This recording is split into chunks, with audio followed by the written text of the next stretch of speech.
আমাদের রাজ্যে চিকিৎসক খুন হয়ে যাচ্ছে। চিকিৎসক খুনটা একটা কোনো ছাত্রদের শুধু আন্দোলনের মধ্যে থাকতে পারে না।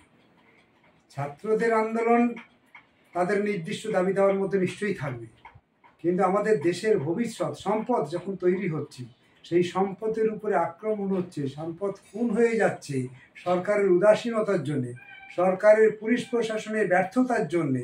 একটা ঘেরাটোপের মধ্যে তাদের জীবন জীবিকা, যেখানে তারা পড়াশুনো করে, সেটাও যদি সরকার নিরাপত্তা না দিতে পারে, তার মানে আমাদের রাজ্যের প্রশাসনটা কোথায় দাঁড়িয়েছে? আমাদের রাজ্যে নিরাপত্তার কিছু আছে বলে তো মনে হয় না। সেই নিরাপত্তার প্রশ্ন যখন ওঠে, খুনের প্রতিবাদ যখন হয়, তখন সরকার পক্ষ কেবলমাত্র ছাত্রদের আন্দোলনে দেগে দিয়ে সেই আন্দোলন ভতা করতে চায়, সেই আন্দোলন রোধ করতে চায়। এটা কেবলমাত্র ছাত্রদের উপরে নির্ভর করে না।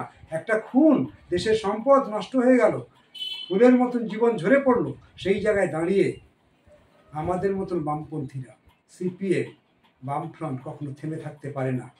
বারে বারে যখন যখন সমাজে এইরকম বিপদ হয়েছে, আমাদের ফুলের মতন স্বপ্নে বিভর এইরকম সম্পদ, ছাত্র জীবন যখন নষ্ট হয়ে যায়, পড়ুয়ারা যখন খুন হয়ে যায়, তখন আমরা অন্তত থেমে থাকতে পারি না।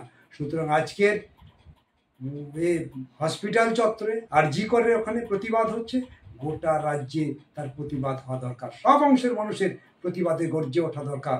আমাদের একটা ভবিষ্যৎ যাতে এইভাবে সরকারের অবহেলায় যাতে নষ্ট না হয়, সেজন্যেই আমাদের গর্জে ওঠা দরকার।